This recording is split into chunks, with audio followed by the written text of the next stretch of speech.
Hello guys! Good afternoon po! Welcome to my channel and vlog. So, eto, nagpe-prepare ako. Mag-aayos tayo. Pupunta ko ngayon sa real estate para sa renewal ng plot. Titingnan natin kung magkano ang babayaran natin. Kailangan ko nang mag-submit kasi sobrang delay na yung pagbabayad ng plot. Kailangan ko na siyang asikasuhin.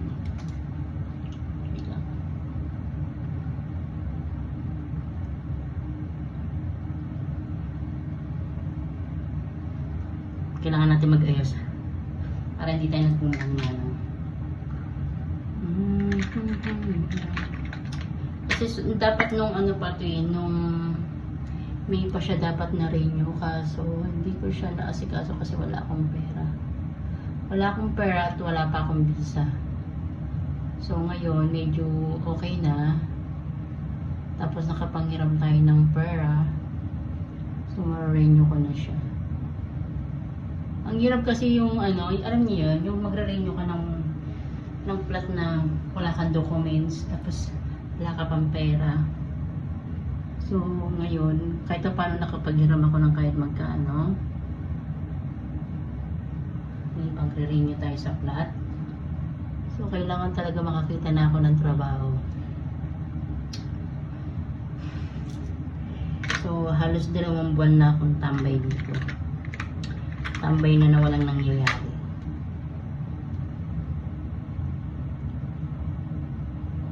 So ito yun. Magkikilay lang tayo ng konti.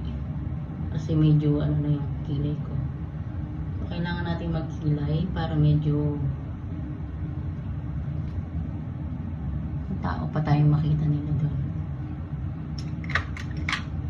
Halos manang na yung itsura ko sa 2 buwan na nakatambay lang ako dito sa bahay. Ewan ko ba, ang dami ko nang in-applyan na trabaho. Parang wala pa rin nagiging okay. Yung puro interview lang sila, tapos walang tumatawag na para sabihin, oh, mag-start ka na. Yung parang ganon, ang hirap.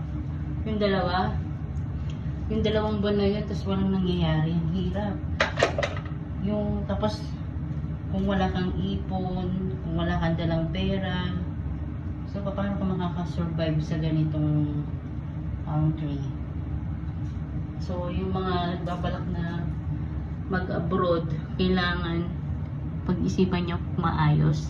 Kailangan pag pumunta kayo sa ibang bansa, dapat may plan A kayo, plan B, tsaka plan C. Kailangan ready kayo. Unang-una, pera. Pangalawa, knowledge sa pupuntahan yung lugar. Pangatlo, yung mga papel nyo na gagamitin sa pag-a-apply. Yan.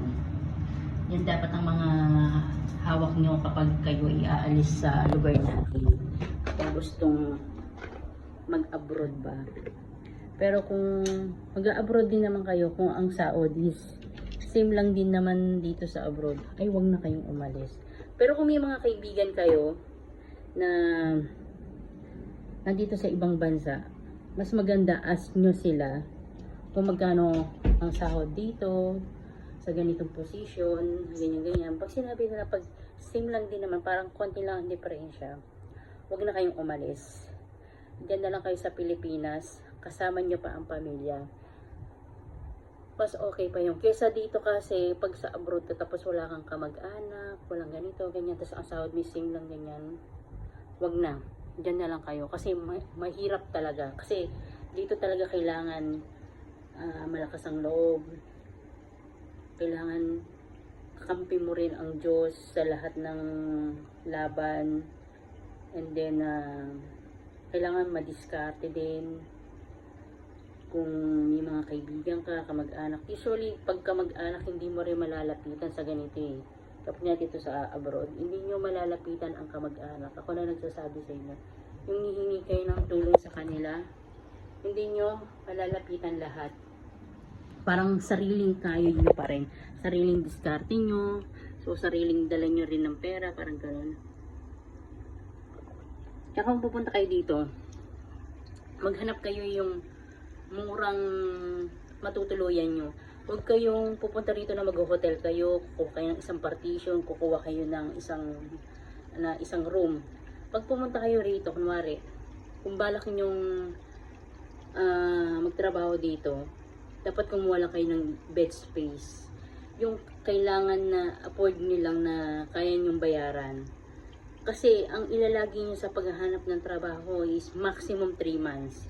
2 to 3 months. Kasi sa 1 month, hindi ka makakakita agad ng trabaho eh. Kasi kakapain mo pa yung lugar eh.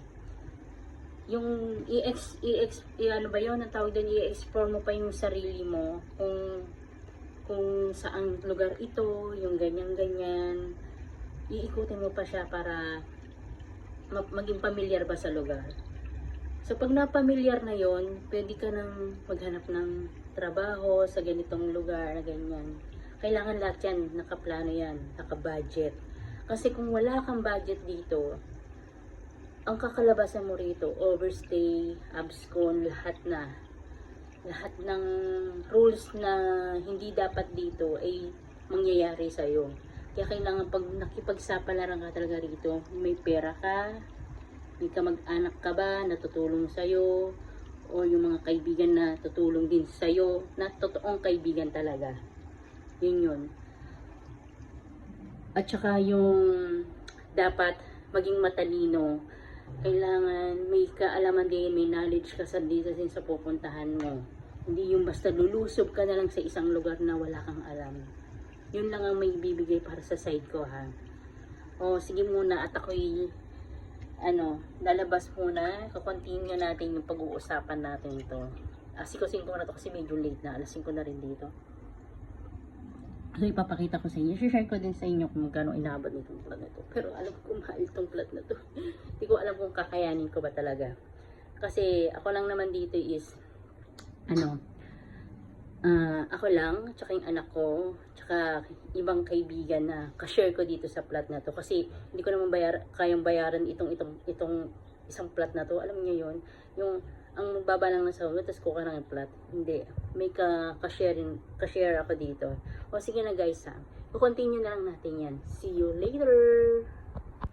So, hello guys. Eto, nakabalik na ako. It's a bad news para sa renewal ng aking plat. Kailangan ko daw bayaran yung pending ko nung nakaraan doon sa plat. So, ang pinapabayad nila is nasa 8,000 dirhams. Eh, kulang yung pera ko. Kailangan kong i-cover daw yun para sa renewal ng plat. Tapos, nag-increase pa yung dagdag niya. So, nag-iisip pa ako kung saan ko kukunin yun, kung saan ako manghihiram. Kasi kung hindi ako makakagawa ng paraan, makakancel yung plat. Tapos, babayaran ko lahat yung utang ko dito sa plat na to. Ayun yung mahirap kapag nawalan ka ng trabaho tapos may plat kang binabayaran. Naipit na at kakabaon ka sa utang.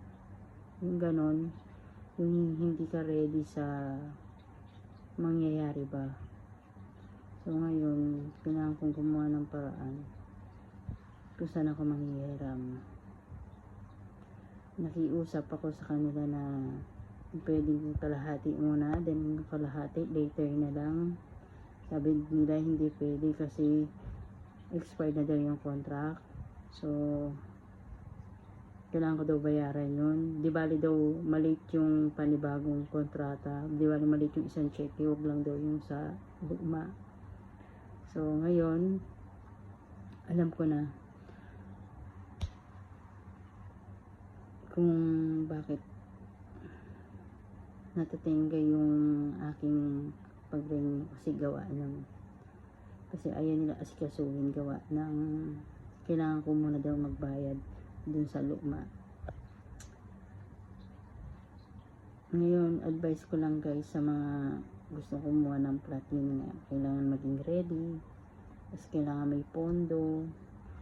Yun, alam mo yun, hindi ganun kadali. Akala kasi ng iba yung nangungupahan, ganun kadali yung mag-handle ng isang plat dito.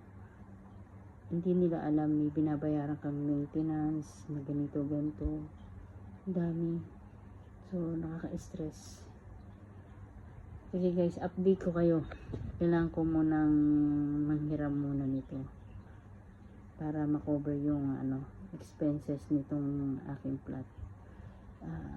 Thank you for watching guys, and sana may i-share to dun sa mga gustong kumuha ng plot, para at least bago sila kumuha ng gusto nilang kumuha ng panibagong plot, or gusto nilang kumuha, at least may idea sila.